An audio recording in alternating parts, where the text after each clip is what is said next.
Retour sur le plateau de VAPEXPO. Ladies and gentlemen, very welcome here to the last part of our discussion or conference, or meeting, let's say.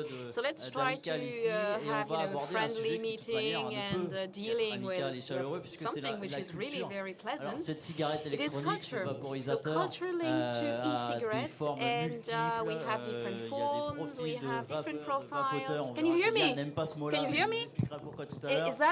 Is your translation working? Can you hear me? Cette e-cigarette, elle est arrivée de Chine. Is English translation? Can you hear my translation? Par beaucoup de fumeurs, multipliant derrière elles les intentions de sevrage. Can you hear aussi, me? Can you hear me? Modifiant l'une des habitudes de consommation les plus dangereuses, les plus meurtrières au monde. Je parle bien évidemment du tabagisme. Just a second. Alors, est-ce que c'est un véritable pied de nez aux méthodes de cessation traditionnelles peut-être? So is English translation working? Can you hear me? Please raise your hands. Is the English translation working? Okay, good, thank you. So I was dealing with culture, vaping culture, and it's a method, of course, of living in culture, vape culture. And it can be a consensus, can be underground, can be diffused, and thanks to friends here, and really VIPs of Vape, if I may say, we can see how that culture is being renewed. We have Phil BUSARDO from the United States, who is a reviewer, and he has an excellent sense of humor, and he will deal with the last material on the market. Here on my right, KOUNEN, you may know him, he's a movie maker from France, and he is actually making something very specific, dealing with a documentary film, and he will deal with that. And he went in Asia, he went in the United States, he met a lot of producers of e-liquids, of different elements, and he's really here a specialist and has an expertise on that. Oliver KERSHAW also, who is the director of the e-cigarette forum and vaping.com, and he will actually tell us the data we have and the facts he has collected in his forum. And each day, since 2007, he really had great experience with vapors, with smokers, and he will, tell us the story about all that matter. Now we shall start maybe with Oliver. Please, you have the floor.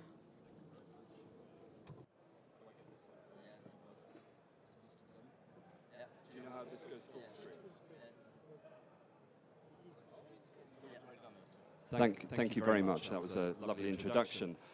So yeah, this is a bit of a reworking of. I apologise in advance if it's a little data heavy, but I think some of the data that we've kind of picked up over the last couple of years really tells a bit of a story about what's going on in vape culture, particularly in the United States, which is where the vast majority of our visitors and members come from. So just e-cigarette forum, the world's oldest and largest vaping community. I founded it in 2007, and now we have roughly 3 million visits a month, 1.25 uniques a month, and a huge traffic increase between 2013 and 2014, which I think probably represents, some shift in vaping into a sort of mass market. So we conduct this survey annually, and this year we received 10,000, a little over 10,000 responses. The vast majority of them were from the United States. Now, just to kind of contextualize what I see kind of happening is this graph, which is Google Trends, the rise of vaping. If you look at the two graphs there, you can see searches for e-cigarette reaching sort of peaks in 2012 and steadily carrying on. And then if you look at people looking for vaping, you can see that beginning to really increase in 2013 and absolutely exploding up and overtaking in April 2014. And in fact, the graph, if you look at it now, it's a little out of date now, but it's completely trounced it. The interest now is in vaping. So if you use this word as a sort of symbol for the overall kind of cultural gravity, what people are interested in, it's clearly that it isn't these e-cigarettes anymore, it's this vaping. Alors Oliver, juste si tu peux rester sur ce slide qui est intéressant. We may stick to that slide. In France, when we see Google Trends and we have a look at the peaks of the rockets, of course linked to e-cigarette, we can realize that they are linked to press releases, which are quite alarmist, you know. And I'm thinking about the Minister of Health in France, who, you know, said something about that, and then the public authorities dealing with that topic. And each time you have really something impressive on the rockets. So it can be an incentive or it can discourage. What do you think? Do you confirm that trend with those kind of data that you have here? I don't see it at all in the same way. I think if you look at these peaks here, they're all New Year's. They're people who are, you know, looking to quit smoking around at the beginning of the year. And then unfortunately with e-cigarettes, they often sort of realize, you know, the cigarette type products are not going to get them there, and you get this decline. And I think that's what you're seeing in these peaks. But this consistent interest that's growing and growing, and we've had a little wobble recently, but it's, you know, vaping is now the thing that people are interested in. I just think that's quite a nice way of representing the sort of shift in the wider culture. So, you know, taking it back, a lot of the early development in the kind of second generation, third generation, the mods and so on, started with our members and members of other forums. This, to me, is actually a really, it's not a great photo, but it's a really historical photo. This is an old ECF member who I haven't seen for years, Trok, who put this photo up and said, I've created something special. But he said, but there's nothing really special about it except for the manual switch and the decent-sized battery, the way it looks and the fact that it shouldn't wear out, and it doesn't look like a bloody tobacco product. That, to me, is the kind of almost the genesis of everything in a funny way. And that device itself sold extremely well for him, and I was quickly copied by the Chinese. So, you know, history was written there. I'm not going to talk about this because this is a little bit too kind of political. We're talking more about the American sort of culture. But this is a lovely quote. This is kind of showing what I see as being the real driving force behind vaping is people really being passionate about it and wanting to explain to new people precisely, you know, what to do in order to, you know, people like Phil who do wonderful, you know, videos about explaining exactly his situation and his experience, and people getting to understand how these products work. Because for many people, they don't work out of the box. You need, and Phil spoke very eloquently this afternoon about the notion of this vaping journey. And we picked up on it in our data as well, this notion of a vaping journey that seems to sort of take about three months for people to kind of coalesce on that product that allows them to completely transition away from smoking to e-cigarettes. Et est-ce que tu donc cette So you were dealing with that kind of new learning phase. It seems simple, but at the end of the day, it's not so simple. You have different steps to make, and the interest of your forum or Briss's forum, with whom we've talked this morning, do you think it is a different dimension, important dimension, and you cannot dissociate the product from the information going together, and also the community? Yeah, I think that's a very important point, is the degree to which people are using specific products because they have some intrinsic quality that works for them, or because, you know, there might be a bit of hype or some sort of salience within the wider community. Donc dans l'idéal, Ideally, when you sell an e-cigarette, you know, on a shelf, you should need, like, you know, a lot of information, 3 or 4 sheets of paper, or a professionist, an expert diffusing the information. Is that important to have that diffusion of information? I think it is, but at the same time, you're in this slightly difficult situation in which nobody really can tell what it is about the products that's going to work for people. You know, it's quite amusing when you listen to the tobacco industry talking about the fact that these products haven't been picked up, and they tend to say, well, the problem with them is, you know, they're just not enough like smoking. They're just not quite enough like smoking. And they really miss the point that hidden in smoking behavior is actually, you know, you're inhaling something, and it's a whole range actually of potential pleasures and experiences, which a tobacco cigarette just condenses into, you know, really what's the difference between one cigarette and another. It's very marginal. But when you explode it out into the range of possibilities with vaping products, there's hundreds of different ways of getting that surplus pleasure that people can investigate and settle on and find their own thing. So, I mean, you know, when I set up the forum in 2007, I thought I mean, the products were pretty rubbish, but I thought to myself, okay, well, this is just an engineering problem, and in 2 years, the entrepreneurs that come on my website and the rest of it will have sorted it, and we'll have that ultimate product. But of course, it doesn't really exist. Not really. I mean, we have products, wonderful things being invented all the time that take each level to the next level, but there's no single product that will work for everybody.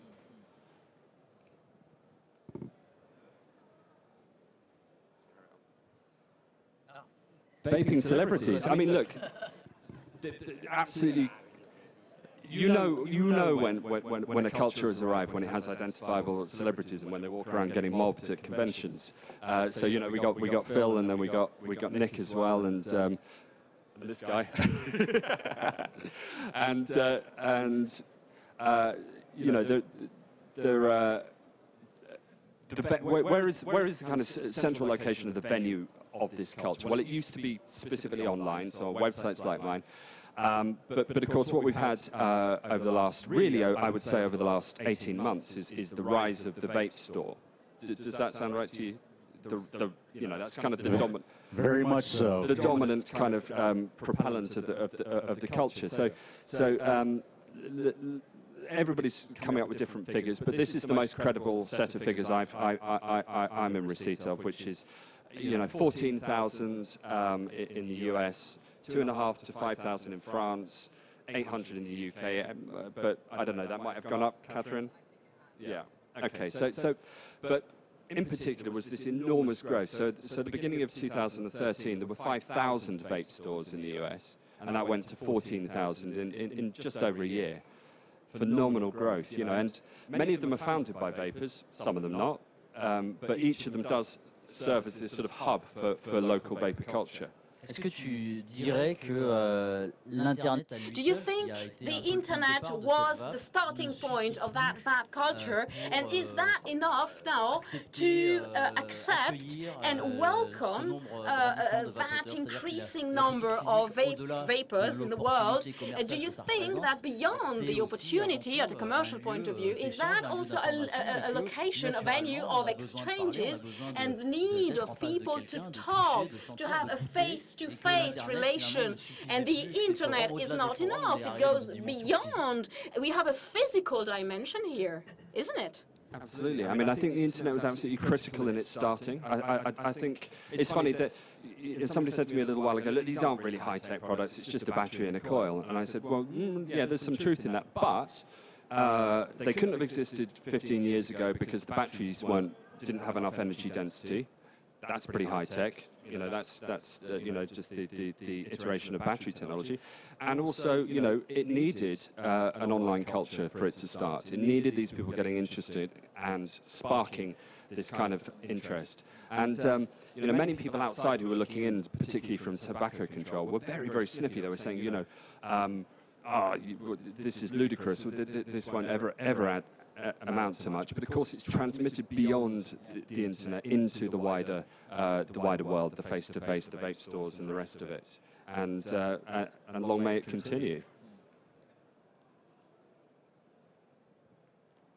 So these are a few little examples of this rise. That, you know, so 34.12% of new vapers, people who are buying their first e-cigarette in the United States, bought it in a vape store compared to 8.65 a year previously, and that has an impact also. which I'll show you later on, but that has an impact on the types of experience that people start with. So when people were buying online, they were typically starting with tobacco flavors, assuming that you were going to try and transition to what you were doing previously, but in a safer form. Whereas now, if you go into a vape store, somebody will give you, any range of these products, and you probably won't start with tobacco. You would start with something nice. Do you, would you say that here we have, vapors or smokers, dual users, people who use both, both models and go on smoking? Do you think it is a strategy of tobacco industry to sell e-cigarettes, which look like the real cigarettes, and the users will continue to smoke traditional cigarettes? So is that the interest of those dealers, or is that a bit too exaggerated? That's the big question, isn't it? I don't know. I mean, I think to some extent, strategically, they're not going to want to cannibalize their existing sales. I think that's obvious. I also get the sense that they're not, they don't really know what they're doing in this market. They're kind of floundering, and of course they want to lock it down to their existing distribution model. Here's something that people don't tend to talk about, but in addition to e-cigarettes representing a new way of consuming nicotine, it's also a profound shift in the way that nicotine is distributed through the sales outlets. It's not just that it's being delivered through e-cigarettes, but vape stores. I mean, it's an entirely new sector in which obviously the tobacco industry has no look in or interest, although I suspect increasingly they will, as they see their sales decline.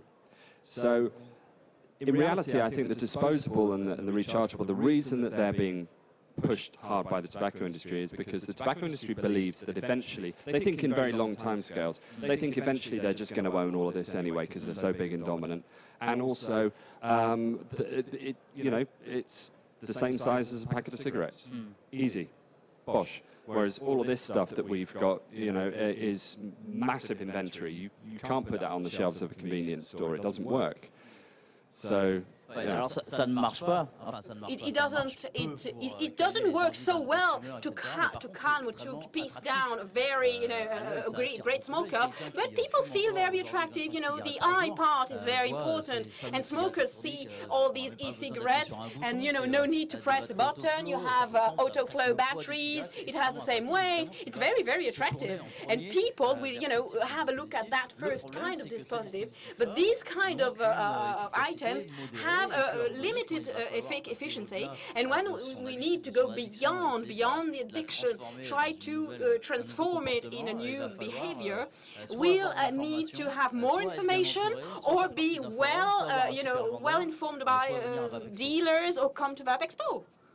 Or come to VAPEXPO, exactly. It's a tricky one because, of course, there is absolutely a necessity for certain products to appeal to people that would not start off using these products. And the degree to which people start off using those products and move into this is limited by, a number of factors, one of them being how many people they know that are using it, the degree to which that they're exposed to the wider vaping kind of culture. That's a big part of it.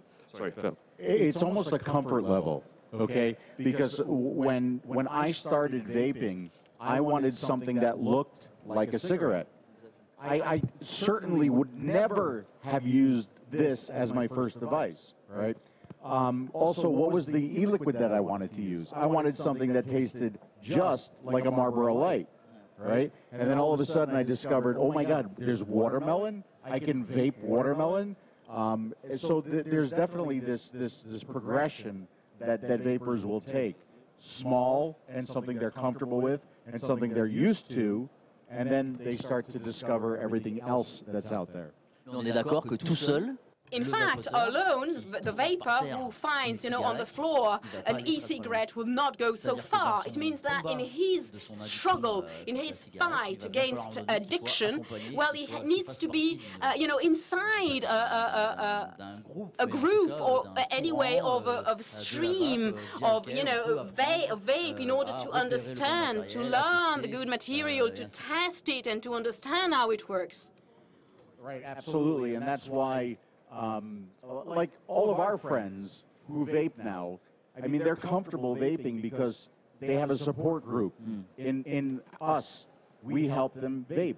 So they feel comfortable using a bigger product around us, and they can try all these different e-liquids. So there's definitely a support group. I mean, even ECF.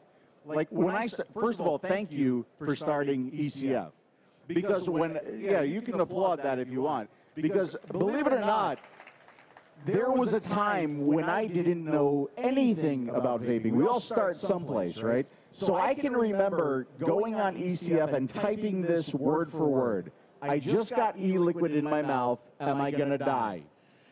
Because I didn't know. So, I mean, the ECF is an amazing, and sure, you can get information from me, information from other reviewers, but it's an instant gratification thing there. You post a question, you get an answer, and it's almost instant. So it's an amazing resource for vapors out there. Oh, thanks, man. I'm glad you think so. I mean, it's you know, it's a big scary old thing that I created.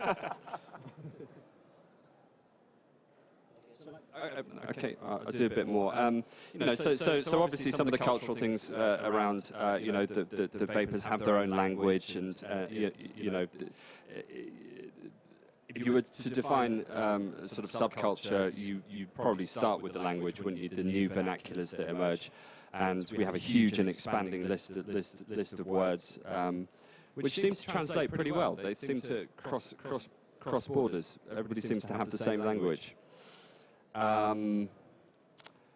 So yeah, so back to the biggest trend in the last year, which is really the rise of the mech mod. The mech mod has been around for quite some time, but it only really started to take on significant presence as a big chunk of the overall market, and it's central now to the what I would describe the sort of center of the cultural sort of gravity, really. Is the mech mod. And I don't mean that's what everybody's using, but I mean in terms of the visibility in the media and so on, the mech mod is increasingly becoming what's associated with vaping. And actually, you know, my data's 5 months out of date. For all I know, it's 50% now. I mean, it really does change like that. It's quite extraordinary. So here's the overall device landscape from April. And we're going to have to start running these every 6 months, really. So there you go, roughly a third, and slightly less than a third on mechanical, or a quarter. But look at the shift. We've gone from mid-sized devices have gone up to 34. Mech mods have gone from 3.25, this is in 1 year, to 26.4. So really, what we've seen is the bottom kind of falling out of the sort of the APV market. Alors là, il faut prendre ces données quand même avec précaution. You have to be precautious, of course, because I think that it is the habits of the consumers of the forum, ECF forum. So we don't have a representative population, and of course we see that their habits change. And that doesn't mean that the market in general is changing as well. No, we do have to be very careful about that indeed. I don't think you can take any of these figures as being representative in and of themselves, but what you can spot is trends emerging and things shifting. You'd really have to go out and do an actual house-to-house survey to get proper data. And boy, do I wish somebody would do it, because it would be pretty extraordinary. This is as good as we're going to get right now. So we can see shifts and trends and changes. But actually, you know, although our members are skewed towards the male, slightly skewed towards lower socioeconomic groups, I think they're quite representative. It's not comprised purely of geeks and nerds, you know, like us. It's comprised of ordinary people, actually. Because remember, this isn't just our members. This is open to our site visitors as well, and that gets a huge range of voices coming on. So So that's just another look at the atomizers, the real shift that people have moved towards kind of the tanks. That's sort of interesting. There you go, 30% fruit, 22% tobacco. But here you go. This is what I like. Only 15% of customers who purchase their e-liquid in the bricks and mortar use tobacco as the main flavour. So there you go. There's that sort of experiential element. If they can try it, they're less likely to use the tobacco flavours because they discover the other flavours. I quite like that. And yeah, this also, I mean, you know, back to the wider sort of advocacy stuff, 65.5% of non-smoking vapors, so that's people that have made the transition, which is about 80% of our sample, consider flavours other than tobacco to have been important or very important in helping them quit tobacco smoking. So specifically the flavour. On peut quand même juste revenir sur cette notion de saveur dans les liquides aromas in the liquids. It's very important. You just sold us. And in a world where the cigarettes would only have one taste, maybe menthol, that would be dramatic for the vulgarization of the e-cigarette. And of course you have to take into account that there needs to be a regulatory framework. And do you think, with these data that you found, that this is some sort of a menace for the e-cigarette? So if we would only have one taste, would that be catastrophic for the e-cigarette? Absolutely. Yes. Yes. Yes. Well, no. C'est un sujet très sensible. Very sensible subject, of course. Très sensible. On a souvent It's a very sensible subject in the United States. Often the media said that, for example, candy tastes would convince youngsters to start smoking. And what do you think about this? Well, I don't think youngsters start smoking or vaping on the basis of you know, bubble gum. It just lacks the very first level of sort of plausibility to me. But I mean, there will be youngsters that start vaping, and that obviously is something that has to be factored into you know, how everything is approached. But this notion that youngsters have been targeted on the basis of the flavours is just nonsense. And as somebody that has seen where the flavours came from, really came from websites like mine with people literally asking for them. You know, that's where it's coming. This is consumer-led. And yeah, okay, so the bubble gums and things like that are probably marketing gimmicks, but I don't see it as being aimed at children. What it is it's about creating surplus pleasure. You know, people want flavours because, you know, particularly smokers who've lost their olfactory capacity over time start to regain it. Why, of course you want more flavours. I mean, it's just a great thing. But I also think that we need to be careful with how we market this, okay? So, yes, somehow my taste buds have survived my adolescence, right? Somehow I still enjoy flavors. But we got to be careful with calling an e-liquid Papa Smurf, okay? Or a name that might be attractive to a child. We have to be careful with the labeling of our e-liquids. We don't want circus clowns and roller coasters and things like that on our e-liquids. So I think there's a way to get those flavors out there for people to enjoy them, but it needs to be done intelligently as well. Definitely, and there are lots of companies doing it now that have become more sophisticated, you know, understands the dangers of putting out. Because, you know, this is, as much as we like to speak in sort of, you know, best case scenarios, and the reality is this is highly political, highly politicized. So even if there isn't a problem with adolescents choosing these supposedly targeted flavors, it doesn't matter because it's about perception at the end of the day. Trouble is, it's a bit of an unstoppable force. How do you stop people selling bubblegum flavor and things, or actually that's not really the most insidious, but you know what I mean. How do you do that? You can't. I mean, until regulations come in, at which point it's too late. You know, that's the problem.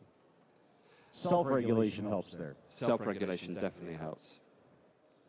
how much e-liquid do you consume on a daily basis? Now, I don't have the comparison data, but it's 25% are vaping more than 6 milliliters per day. I was trying to get it earlier, but I couldn't access our data. That's more or less doubled in a year. So in aggregate, over 25% of our sample are now consuming more than 6 milliliters per day. And here's the other side of that story, which is the nicotine drop that we've seen over a year. So you can see a big shift in that distribution. So 2013 is in the orange, and 2014 is in the grey. And you've got overall people are vaping less strong, but more volume. Donc ça, c'est peut-être dû à la... Maybe je pense que c'est dû à l'amélioration du matériel, with the technological innovation of the material, because we saw with from the INES study that an e-cigarette is 7 times smaller while you inhale than when using, for example, a regular cigarette. So, if I'm not mistaken, it was a Joytech mode you were talking about before. So the fact that it has evolved, and would this impede the use of nicotine? Do you think that it stops the use in some way?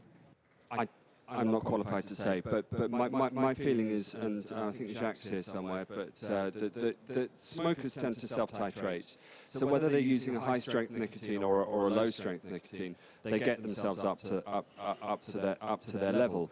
So then the question is, if somebody's choosing to use a lower strength but in higher volume, is that because there's an additional absorption element, or is it because there's just an additional pleasure element from the sensations created from large clouds of vapor, or is it just a function of a sort of cultural aspect where blowing large clouds of vapor is perceived to be, part of the main part of that culture? I don't want to call it a fad because I think for a lot of people it's important to be able to blow. And personally, I found that since I've moved to this, I call this kind of volume-oriented vaping, I've moved towards that style, whereas previously I was somebody that was vaping sort of 50 milligram base, and I've moved much more towards this lung inhale, bigger clouds, and I have to say, I crave less. I'm sure I'm using the same amount of nicotine, but I feel less dependent. I feel like I can go without it longer. I don't, and I've heard other, I've heard this said as well about this style of vaping. So there's stuff there. I don't know. Where are we? I'm nearly done here. So that's the way I'm sort of looking at it now is this nicotine-oriented versus volume-oriented. And should we be talking about two ends of a spectrum, which you have, this nicotine-oriented vaping, which high-strength liquids used on typically smaller and less powerful devices, and on the other end, volume-oriented, with lower strength but higher powered device, which is often sort of lung-inhaled. And here's my question, something that we were discussing earlier, which I worry about a little bit, is if this cultural gravity is heading towards this volume-oriented and the mech mods and so on, what are those for whom those products are inappropriate that we were talking about earlier? Are they never going to move on to these products? And who's looking after there? Does the independent industry ensure they're not excluded? How would it do that or put off the category? Or are those smokers just going to be more effectively targeted by the tobacco industry that is clearly aiming to bring out those higher powered high nicotine strength devices and to make them more efficient? Alors, ce qui est très intéressant, moi je trouve, dans ce que tu racontes, c'est que déjà on a l'impression que l'émergence de la vape moderne, c'est-à-dire on parle des modes mécaniques, des gros nuages, d'appareils de plus en plus sophistiqués, finalement de dénormaliser l'acte de fumer, this denormalizes the act of smoking, and that tobacco will completely disappear behind this cloud of e-cigarette vapors. And of course, de l'usage de la nicotine, c'est-à-dire que plus on va vers the des more appareils we de tend to cette use gamme-là, des these appareils un peu plus sophistiqués, devices, sophisticated devices, the less we will have nicotine. And you think that there will be a double positive effect in this? Tu confirmes le fait Could que you confirm en this? passant sur les appareils voilà, de ce type-là, etc., tu utilises de moins en So moins you de use nicotine. less Est-ce que c'est quelque chose nicotine que tu as because of the observé innovation. autour de toi? Is it something you've seen in your environment? C'est vrai que j'ai observé. Donc déjà, forcément, quand on augmente la qualité de son When you matériel, on va have avoir a une better qualité de quality vape in qui your fait material, descendre son taux de nicotine. then the nicotine level will be lower, On va retrouver le hit autrement. and the experience will be perceived in another way. En Californie, In California, well, it was difficult to find e-liquids. Well, here we're at the conference, of course, no, but we had 3 milligrams, 6 milligrams, and that was the maximum level. But in France, the levels are a lot higher. So I just started vaping 9 months ago before I was a smoker. So I started with 16 milligrams. And what shocked me was that the quality of the machines is a lot better, and the better the vape, relationner, comprendre cette relation à la nicotine qu'on a, the better or the less nicotine you will need, and the slower you will inhale. On peut vaper beaucoup. Moi, j'ai vapé beaucoup en 18. J'ai fait des barres, mal à la tête. Je me cherchais en ayant la joie d'avoir quitté la cigarette. Donc, I was really glad to stop smoking, of course, and to pass on to the electronic cigarette. Là, moi, je vois qu'il y a une accélération, une différence de culture aux États-Unis. Franchement, d'habitude, c'est difficile de trouver en dessous de sometimes it's difficult to find levels lower than 12. D'où l'intérêt d'avoir parce qu'ils ont des drippers, parce qu'il y a une culture. Because there are drippers, for example.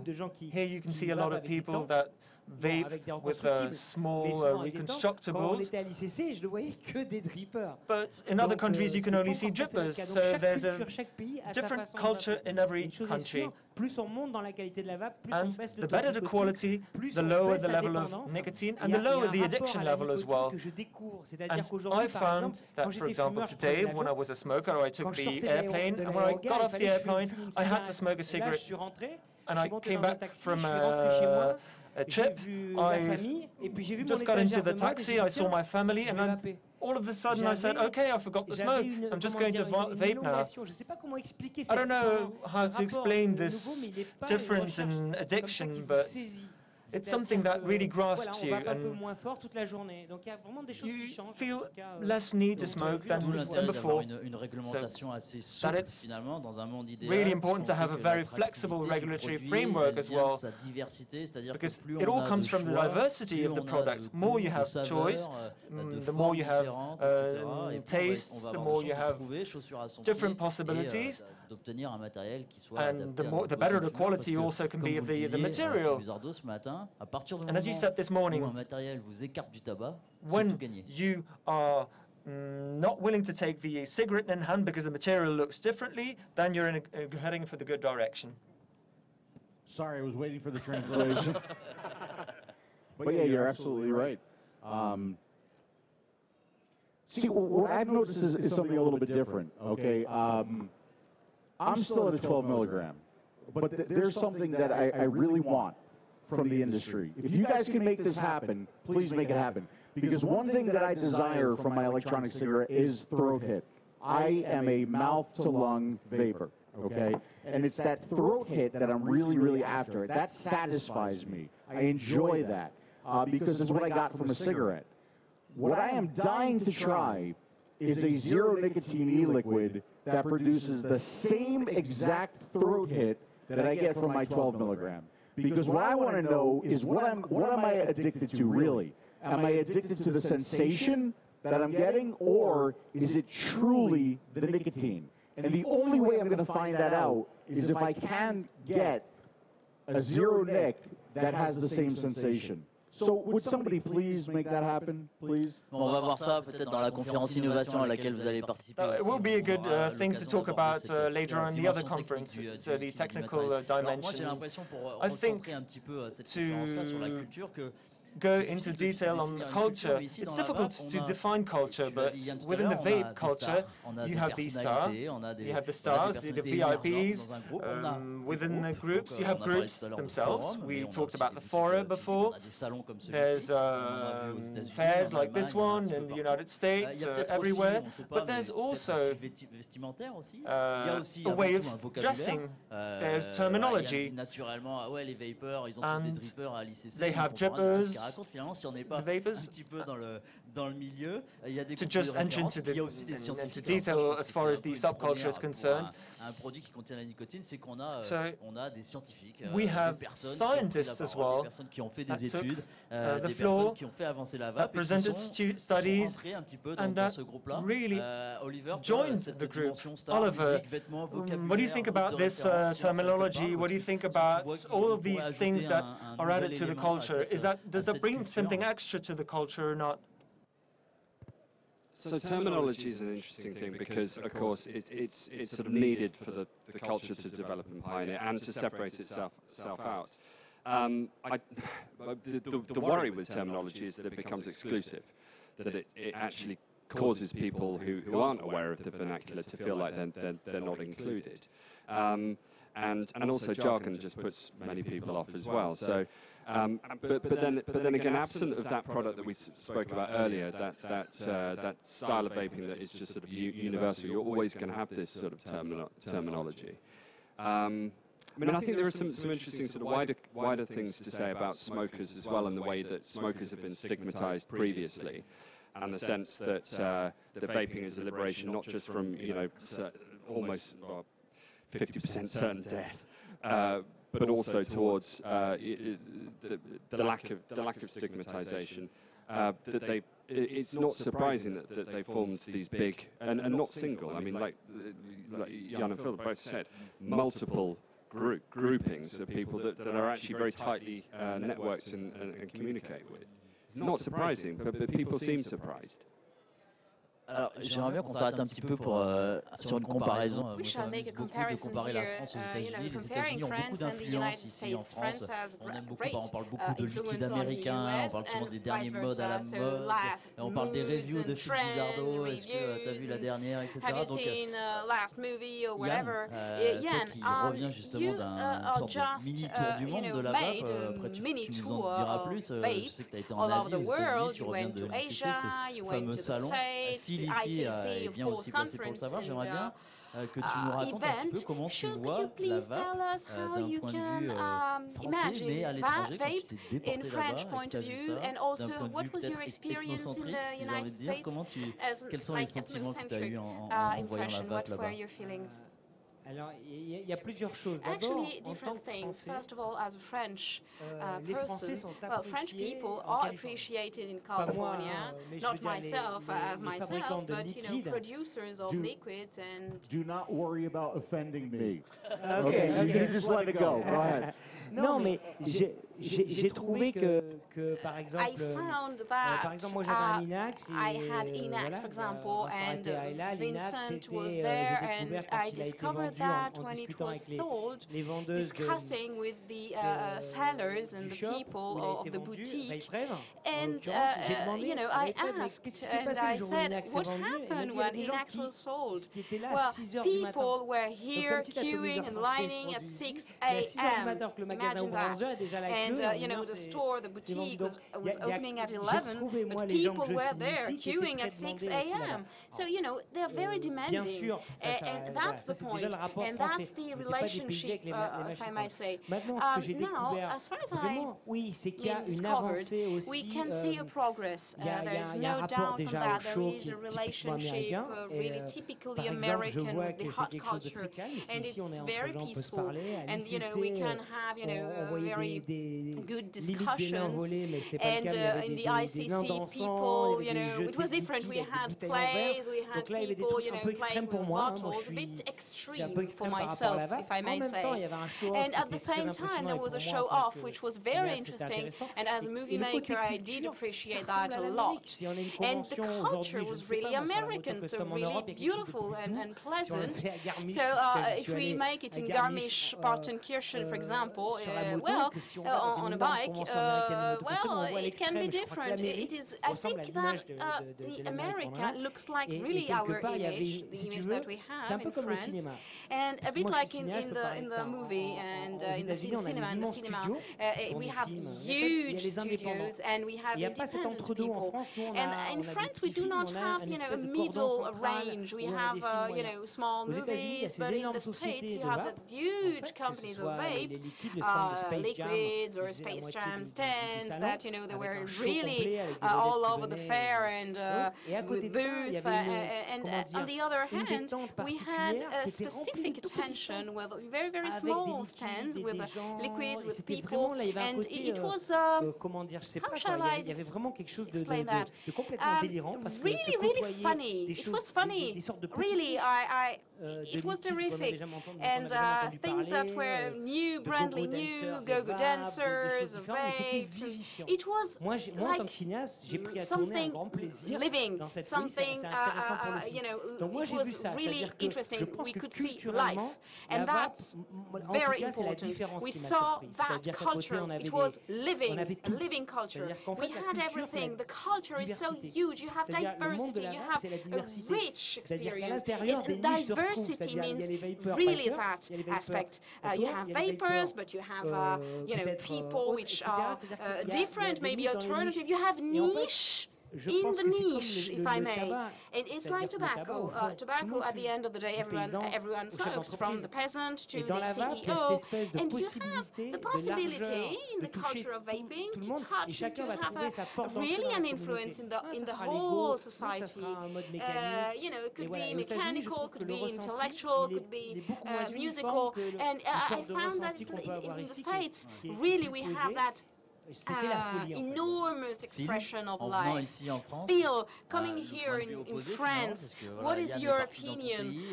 Jan went to your country, you come here, you came here. What did, you know, struggle, or what did you think, or did you find here so exciting, so nice in Paris? What's your opinion? What is your feeling about France? The Eiffel Tower is beautiful. I'm very impressed with this event, okay? Because you call it life. There's a lot of life at the American events. I think maybe there's a little bit too much life at the American events, okay? First of all, we would not be able to do this, what we're doing right now, at the American events. There is no way that we would be able to have a conference in the middle of an American event, because you would be fighting against that DJ over there and that DJ over there, and what's going on here, and all of the e-liquid that's getting thrown out over there, and all of the T-shirts that are getting thrown out over here, and just noise. You would never be able to do this. So I think the American events are full of life. I'm not against having fun, but there also needs to be an amount of professionalism in it too, especially since right now we're all under a microscope with the FDA. Okay? And when you have, because this actually happened, there were some commissioners from New York that came into ECC, and they wanted to see what vaping was all about. They walked in, they turned around, and they walked right back out.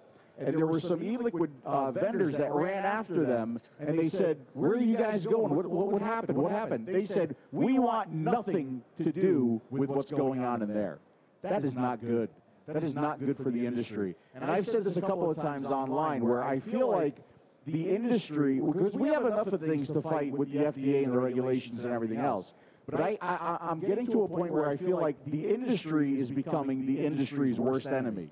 Okay, and that's something that I'm seeing in the States. They're still let's get through the regulations, let's do our fighting, let's do it professional, okay, and then maybe let's have our fun. But right now, there's a certain level of professionalism, that I'm seeing here. So congratulations on an amazing event, okay? And I think we can learn a lot from the way you guys are doing things here.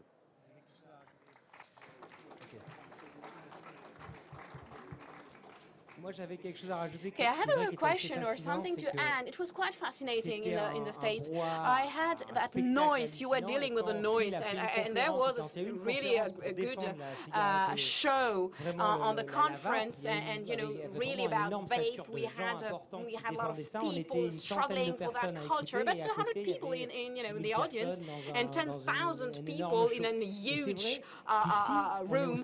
But here, actually, we are in the center, and you're right. In the center of this fantastic location, the ancient slaughterhouse, and we can have a chat, we can discuss, we can have a dialogue. That is really enriching. It's an amazing, from my perspective, it's an amazing thing that I'm seeing here. Okay, but when you like at a United States event, when you have an advocacy panel of specialists, of experts, of people like Oliver, and they're talking about what's important, okay? Because this is what's important.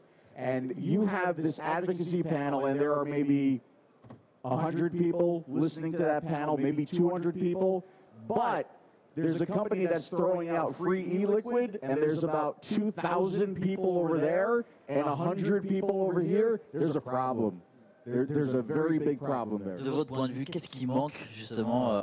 What is lacking? What is lacking according to you in the United States? Well, we could also think about France. Is there a lack of willingness or commitment in the way people want to, organize events, for example, or is there FDA risk of FDA, non-conformity elements? So what is lacking today in order to have the willingness from those people, and really what is linked to their future?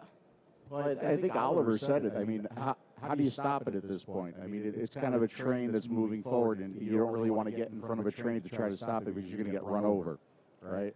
So I think that maybe, look, I was a nightclub DJ for a long time. I'm not against having a good time. I'm all about having a good time, okay? But I think there's a time to have a good time, and there's a time to be professional, okay? So maybe if the events were a little bit more geared to, let's have not just a couple of hours of B2B, okay, business to business, let's have a couple of days of business to business, right? And then if you want to have your party, and if you want to have everybody come in, then let's have a party, okay? But I think these vendors still need to do business, and they need to do it in a respectable, professional atmosphere, okay? You cannot do business to business when there are DJs playing all around you, and there's half-naked girls, and I'm not against half-naked girls either, by the way, okay? But when these things are going on, right, it's just not the right environment for that. Alors j'ai une question peut-être un peu bête, mais qui fait sourire quand même. A question which is quite funny. The real vapor. Who is the real vapor and the false vapor? It's a bit funny. What about that definition? Shall we handle that? Shall we make a definition of the real and the false one? The real one with a important ego, and the other who is very performant. What do you think of that? You're smiling, so Oliver, what do you think? That precisely goes back into that notion of exclusivity, which I don't think is particularly helpful. It's going to happen because that's just what we do as humans. We're sort of tribal, and we create our in-groups and out-groups. But I mean, there are some people who, for instance, are very sniffy about people that dual use. Somebody that carries on smoking. Now, of course, for that person's health, it's better for them to make the full transition. But that person might not be able to for whatever reason, and it's well understood that if somebody cuts down, that is the first step on the way to cessation. So if somebody's using an ego just to occasionally, sit in a bar where they can still vape, hopefully, then that's a good thing, because that A means they're smoking less, and B potentially puts them on that road, on that journey that Phil's talked about earlier, towards becoming that person that makes the full transition. But all of these notions of the true vapor and the false vapor, I mean, it would be perfectly reasonable as well for somebody to say, "Oh, you're obsessed with vaping. Why spend your life, talking about vaping? What a silly thing to do." So you've got to be a bit careful, I think. Phil, cloud chasing. Phil, cloud chasing. We are dealing a lot with that. What do you think? It is fascinating, but it is worrying at the same time, because it is linked to the temperature, to manipulation, to electricity notions. We were dealing with that this morning. You proposed different measures, in fact, for example, for wattage. Do you think it is a practice which is a minority, or it is being more and more diffused to have that big cloud? Thanks a lot. Throw me under the bus with the cloud chasing question, right? Because we all know there's a whole bunch of drama about that out there. I'm a little bit worried about two things. The thing that I'm really worried about right now is the level of e-liquid in my K fund. It's damn near empty. But what's going on with that? Okay, like, who's the real vapor? I'm starting to hear a word that I don't want to hear when it comes to vaping, because I'm kind of like a bartender out there. Like, I get a million emails and everybody they're dumping all their issues on me, like I'm a psychiatrist or something. But I'm getting this word and I'm hearing it, and the word is discouraged. People are getting discouraged with vaping. That really bothers me. It bothers me because they're getting discouraged with the ultra-high wattage devices. They're getting discouraged with the elitists vapors who think that they're doing it right and you're doing it wrong because I don't have an expensive device. They're getting discouraged with the cloud chasing and what they're seeing from that community. Look, I have nothing against cloud chasing. What I have against is people doing it unsafely. Right? And people just seeing that giant cloud and they say, I want that, I'm going to get that, and I don't care about doing the research and understanding the safety aspects with that, right? But I don't want people to get discouraged. Okay, my boyfriend Dimitri, you guys know Dimitri, the vaping Greek, right? He says something. He says, hello, my fellow vapors. Actually, he says it like this, hello, my fellow vapors. That's the way he says it. But it's not hello, my fellow cloud chasers. It's not hello, my fellow sub-owners. It's not hello, my fellow clearomizer users. It's my fellow vapors. I don't care how you vape. The one thing that we all have in common is we don't smoke anymore. Why can't we grab onto that? Why can't we focus on that as the most important thing as opposed to how we do it, how we achieve it? Because how we achieve it is not what's important here, folks. The fact that we're doing it and not smoking anymore, that's the important thing. So, thank you. But I mean, seriously. And what I don't want people to do is I don't want people to get discouraged with vaping. And I certainly don't, and because this is happening too, I don't want people to feel uncomfortable by going to an event like this. This is a different kind of event, but going to an event like ECC and being embarrassed or feeling uncomfortable because they're using an ego. That's ridiculous, okay? They're still vaping. Hello, my fellow vapors. Message entendu, je crois. Je vais me tourner vers Yann pour finir cette conférence. In order to conclude, Yann has something to tell us, but also I would like to ask you what you think of cinema, of movie. And we know that in the history of tobacco, cinema movies have a different, an important impact on addiction, on cigarettes, on that attractiveness, on a social point of view, also linked to the hero. We all have these pictures in mind, and we've seen that recently. In fact, in The Tourist, if I'm not wrong, we have also that picture in that movie. On an artistic point of view, how do you feel the arrival of the VAP community, of the VAP culture in the movie?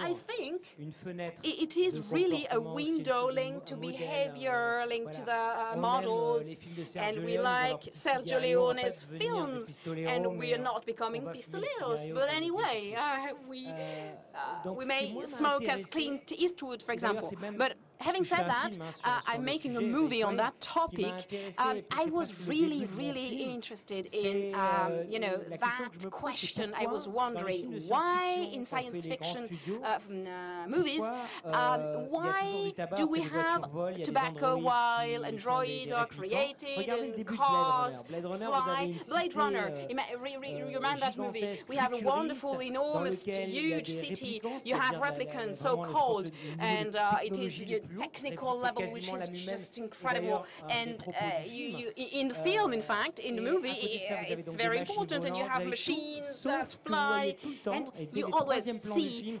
since the beginning, all the, I mean, there is a smoker with a cigarette. That's interesting. Pay attention to that, because in that movie, we want to capture the future. We want to, well, actually, I am just giving you one of my secrets, but anyway. Why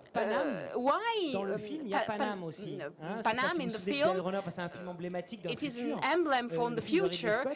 Ridley Scott movie. You have advertisements for a flying company. They have chosen Panam because it is giant and it cannot fall. They didn't choose American Airlines, and Stanley Kubrick chose also Panam for the vessel going to the moon. It is Panam vessel because it's so huge, so big company that movie maker cannot imagine it will fall. So I will start my movie from an idea that is being creating from giants, and the future for me and all movies makers should have invented that, should really have imagined a future with machines absorbing nicotine, with colored vapors, and ciders really are linked to that. So I think we have two aspects. First of all, the future impossible without tobacco, and tobacco is so important. It has a glamour dimension,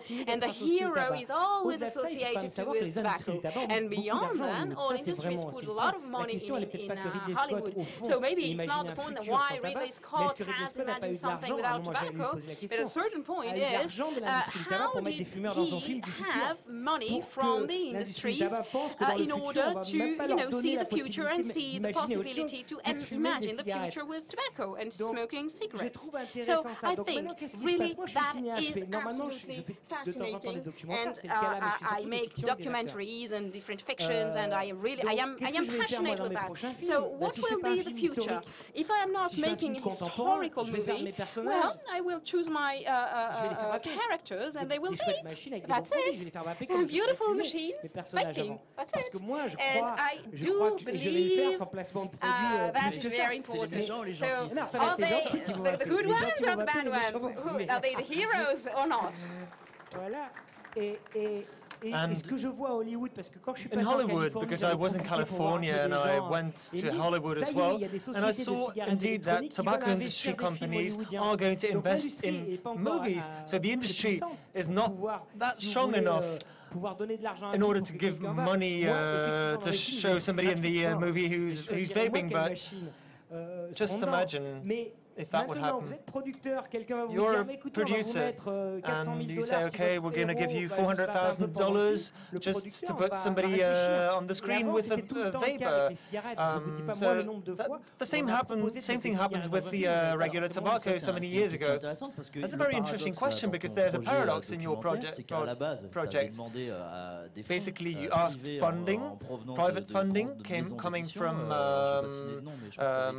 movie houses, and you asked financing to be able to create your documentary, because this was still a taboo subject at the time, and you said, okay, no, this is too delicate as a subject.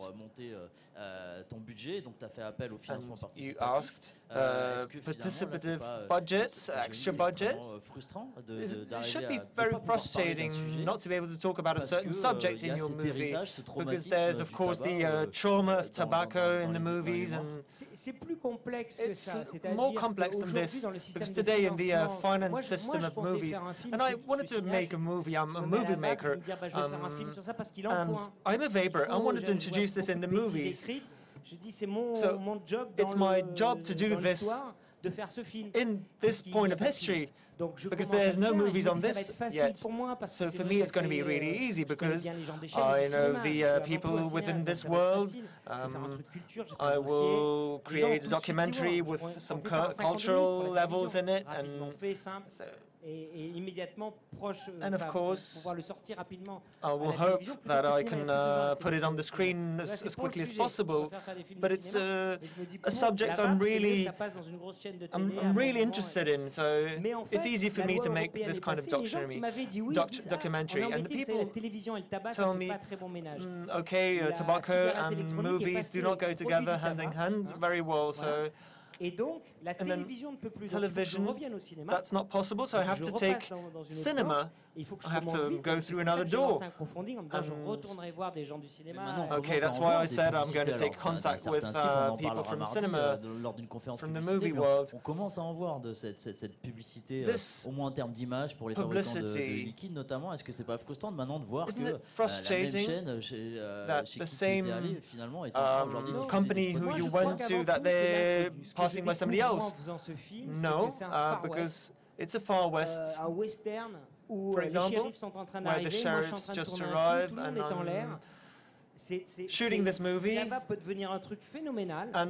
in this movie it could be fantastic, and that's what I believe. Or maybe not. Maybe the liquid will be prohibited, and I will have to put everything down. So I don't know. I'm a movie maker. I'm going to defend my cause, and I'm going to defend this point in history. But somewhere we are facing the incognito. We don't know what is going to happen. There's a number of people involved in this project, and how can this be stopped? That's something you said. So the question is, and I'm in the middle of this, and the broadcasters have the same problem as the regulatory institutes, because we don't know where it goes to. Brussels has classified the e-cigarette as a tobacco product. And maybe tomorrow something else will happen. I don't know what will happen in the future, but it's just to give people an idea of what happened in a certain moment in time. And I think the history has learned to me that making a movie on this, a documentary on this, is very important, because you don't know which direction it is going to go. And the traditional circuits, which I normally use for financing, well, they don't want to be involved. So I'm trying to use other ways. So we have a boutique, by the way. We have a small shop. And I'm looking for fundings as well with other companies. I'm just going to try and use these and realize my project. Short movies, well, I have 200 people in my technical team. I'm the movie maker, and we went to Taiwan, by the way. We were shooting in the streets where we want to give an image of somebody vaping and something futuristic. No, I had to adjust my system.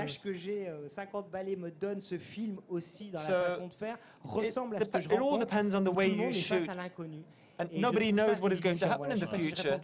I'm not sure if I responded to your question, if I replied well, but we're all actors in this movie, of course, within this culture. And as Jan said before, this culture is enriched by its diversity. And we are here during this fair, we are discussing a lot of economical, political subjects, all kinds of aspects of the vaping culture. Thank you for your answers, for your clear answers. Thank you, Phil, for joining us this conference. Jan, I think you're going to talk about your documentary later on. Oliver, thank you as well. All go to the vaping.com website, and I hope that the forum will live a long life, and we will see each other tomorrow. Thank you.